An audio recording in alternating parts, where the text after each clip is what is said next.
साल 2026 के पहले दिन हमारे देश भारत को लेकर 3 नए शुभ समाचार आए हैं।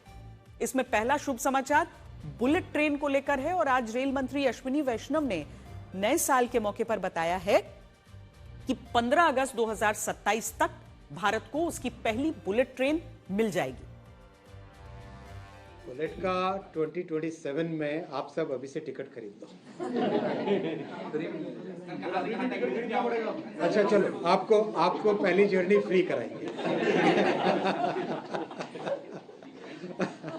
पहला सेक्शन है सूरत से बिलीमोरा ओपन होगा, उसके बाद में वापी से सूरत ओपन होगा, उसके बाद में वापी से अहमदाबाद ओपन होगा और उसके बाद में ठाणे से अहमदाबाद ओपन होगा, फिर मुंबई से अहमदाबाद होगा। ये 1 by 1 सीक्वेंस। हाँ, अंडर बता सकते थे 2027 का अगस्त 2026, 15 अगस्त 2027। तो अमेरिका, रूस और चीन के बाद दुनिया का चौथा सबसे बड़ा रेल नेटवर्क भारत में है, लेकिन इसके बावजूद बुलेट ट्रेन के लिए भारत ने लंबा इंतजार किया है। भारत में पहली बार 2009-10 के केंद्रीय बजट में बुलेट ट्रेन चलाने का प्रस्ताव पेश हुआ था और इसके बाद 2014 में प्रधानमंत्री नरेंद्र मोदी ने मुंबई से अहमदाबाद के बीच हाई स्पीड रेल कॉरिडोर बनाने को औपचारिक मंजूरी दी थी। बुलेट ट्रेन को हाई स्पीड ट्रेन भी कहा जाता है, जिसकी न्यूनतम रफ्तार 200 किलोमीटर प्रति घंटा होती है और अधिकतम रफ्तार 355 किलोमीटर प्रति घंटा होती है। आज अगर आप अहमदाबाद से मुंबई जाने के लिए सामान्य ट्रेन में सफर करते हैं तो आपको लगभग 7 से 8 घंटे का समय लगता है, लेकिन अगर आप बुलेट ट्रेन से यह दूरी तय करते हैं तो इसमें सिर्फ 2 घंटे 7 मिनट लगेंगे। दुनिया में सिर्फ 22 देश ऐसे हैं जिनके पास बुलेट ट्रेन के लिए हाई स्पीड रेल नेटवर्क है और अब भारत भी इस क्लब में शामिल हो सकता है। भारत की पहली बुलेट ट्रेन कई मायनों में खास होगी। इसकी अधिकतम स्पीड 350 किलोमीटर प्रति घंटा होगी और ऑपरेटिंग स्पीड 320 किलोमीटर प्रति घंटा। ऑपरेटिंग स्पीड को बुलेट ट्रेन की वास्तविक गति भी कहा जाता है। अभी मुंबई से अहमदाबाद के बीच बुलेट ट्रेन के लिए 508 किलोमीटर लंबा रेल नेटवर्क बनाया जा रहा है। इनमें 156 किलोमीटर लंबा रेल नेटवर्क महाराष्ट्र में है और 352 किलोमीटर लंबा रेल नेटवर्क गुजरात और केंद्र शासित प्रदेश दादरा और नागर हवेली में है। भारत के इस पहले बुलेट ट्रेन के प्रोजेक्ट पर कुल 1,08,000 करोड़ रुपए खर्च हो रहे हैं और आज साल 2026 के पहले दिन भारत को यह शुभ समाचार मिला है कि अगले साल तक देश में पहली बुलेट ट्रेन चलनी शुरू हो जाएगी। यहां आपको यह भी समझना होगा कि भारत में अगर बुलेट ट्रेन चलती है तो वो सिर्फ एक नई ट्रेन नहीं होगी, बल्कि वो तकनीक, आत्मविश्वास और भारत की दिशा का प्रतीक भी बनेगी। इससे वैश्विक मंच पर भारत को नई और आधुनिक पहचान मिलेगी और आप भी जब इस बुलेट ट्रेन में सफर करेंगे तो यह ट्रेन आपको एहसास कराएगी कि भारत अब बहुत आगे निकल चुका है और अब भारत में बुलेट ट्रेन का चलना सिर्फ एक सपना नहीं है।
आज का दूसरा शुभ समाचार यह है कि भारत की अर्थव्यवस्था जापान को पीछे छोड़कर दुनिया की चौथी सबसे बड़ी अर्थव्यवस्था बन गई है और इस उपलब्धि पर चीन ने भारत की तारीफ की है। चीनी सरकार की प्रवक्ता यू जिंग ने कहा, भारत का उभार दिखाता है कि असली ताकत इतिहास से सीखने, सच्चाई स्वीकार करने और भविष्य की जिम्मेदारी लेने से आती है। यह बयान सिर्फ तारीफ नहीं है, बल्कि सॉफ्ट डिप्लोमेसी और एशिया में भारत की बढ़ती भूमिका की स्वीकृति भी है।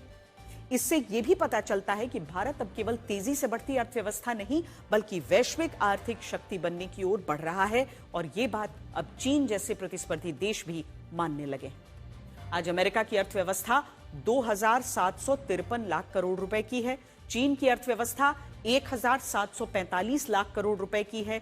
जर्मनी की अर्थव्यवस्था 450 लाख करोड़ रुपए की है और चौथे स्थान पर भारत की अर्थव्यवस्था 376 लाख करोड़ रुपए की है, जबकि जापान की अर्थव्यवस्था 375 लाख करोड़ रुपए की है।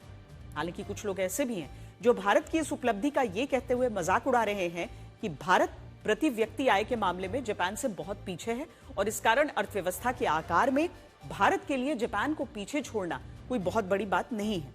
यह बात सही है कि भारत प्रति व्यक्ति आय के मामले में जापान से बहुत पीछे है, लेकिन यहां हमें यह भी देखना होगा कि भारत की आबादी 145 करोड़ है और जापान की आबादी केवल 12.5 करोड़ है। इसके अलावा प्रति व्यक्ति आय के मामले में चीन भी जापान से बहुत पीछे है। चीन में प्रति व्यक्ति सालाना आय 11.5 लाख रुपए है, जबकि जापान में यही प्रति व्यक्ति सालाना आय 30 लाख रुपए है। लेकिन चीन में कोई अपने देश को नीचा नहीं दिखाता। भारत में कुछ लोग ऐसे हैं जो देश की उपलब्धि को भी उपहास का विषय बना देते हैं। हम मानते हैं कि भारत को अब भी एक लंबी यात्रा तय करनी है, लेकिन सवाल यह है कि अगर हम अपने देश की उपलब्धियों में कमियां निकालेंगे और अपने देश का मजाक उड़ाएंगे तो भारत आगे कैसे बढ़ेगा। खैर, नए साल के मौके पर अब आपको तीसरा शुभ समाचार बताते हैं जो भारत की बढ़ती सैन्य ताकत के बारे में है। डीआरडीओ ने साल 2026 की धमाकेदार शुरुआत की है। ओडिशा तट के पास एक ही लॉन्चर से 2 प्रलय मिसाइलों का सफल परीक्षण कर लिया है। प्रलय मिसाइल भारत में निर्मित मिसाइल है जिसकी अधिकतम स्पीड 7,500 किलोमीटर प्रति घंटा है। इसमें 350 किलोग्राम से 1,000 किलोग्राम के वॉरहेड को लगाया जा सकता है और इसकी अधिकतम रेंज 500 किलोमीटर तक है। सरल शब्दों में कहें तो ये मिसाइल आधे पाकिस्तान को अपना निशाना बना सकती है और इसे इंटरसेप्ट करना यानी बीच में रोकना बहुत मुश्किल माना जाता है। यानी ये मिसाइल एक बार लॉन्च हो जाए तो अपने नाम की तरह दुश्मन देश में ये प्रलय ला सकती है। +2, +3 and counting up.